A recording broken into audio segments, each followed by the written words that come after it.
Do you remember the first time that you cut yourself? Mm-hmm. It hurt. And it was, I mean, I didn't even understand it when I was doing it. I saw some people at my school had done it. I saw someone on TV do it.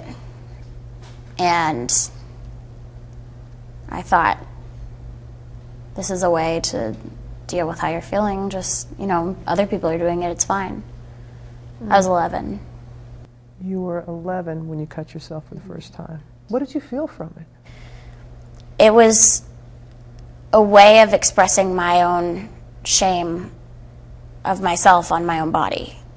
I was matching the inside to the outside, and there were some times where my emotions were just so built up, I didn't know what to do, and the only way that I could get instant gratification was through an immediate release on myself. Was there a tune that you had in your head? Was there a song when you were in treatment that you would think to yourself or sing to yourself?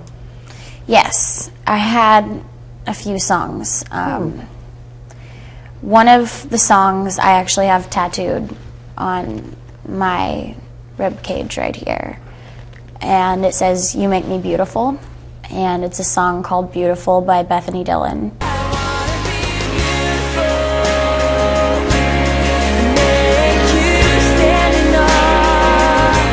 And it just talks about, in the beginning of the song, how she's struggling with finding her own beauty and feeling confident, and then towards the end of the song it changes. You make me worthy of love and beautiful. And she now finds her beauty and her confidence through God.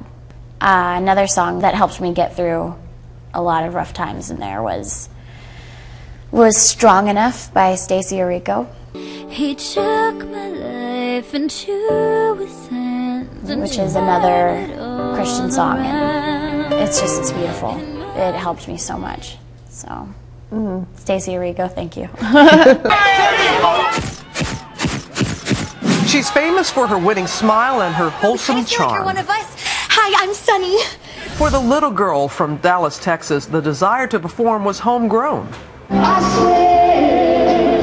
Her mom, Diana, was an aspiring country singer, a Dallas Cowboys cheerleader.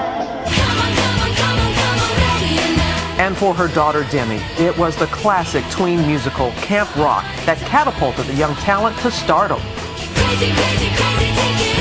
Demi was living a teenager's dream. Movies. This is going to be the best summer ever. Her own television show, Gold Records, and dating teen heartthrob Joe Jonas. But away from the spotlight, a hidden shame. Before her rise to fame, Demi spent years secretly battling an eating disorder. She says it all started in early childhood when bullies constantly teased her and called her fat. I'm a very strong advocate for anti-bullying, but I've never been able to say this is why. I am such an advocate for it because from when I was bullied until now, I've suffered an eating disorder from the things that were said to me. Did it lead to a form of depression? Yes, definitely. Can you explain more about that period of your life?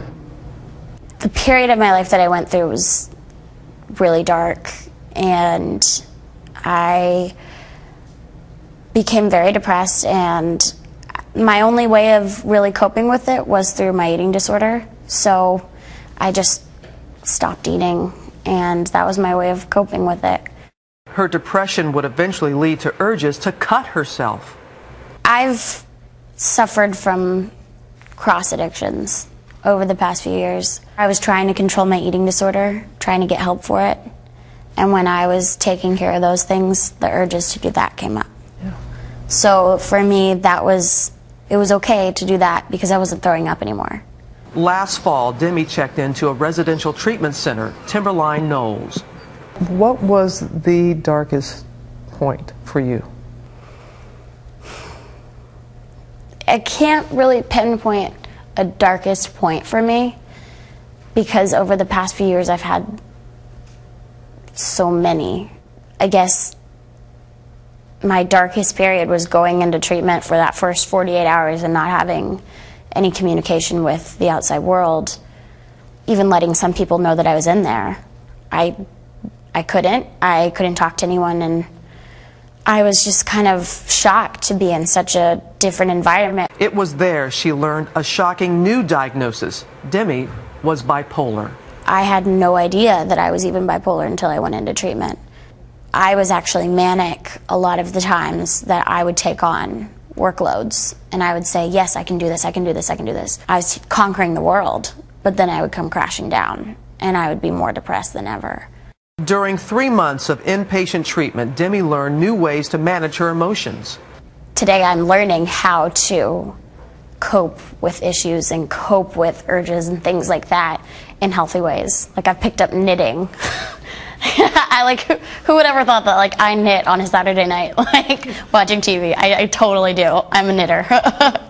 Lovato says it was the thought of her little sister Madison, the young star of Desperate Housewives, that got her through her darkest days of treatment. I had to think of her all the time when it was really, really rough, but I just kept thinking, okay, set this example for your little sister. And even though it may be hard to, like, wake up in the morning, there were days where I just didn't want to get out of bed. And looking at a picture of my little sister on my little bulletin board was one of the main things that kept me going. For Demi, there is hope for all in what she once battled alone.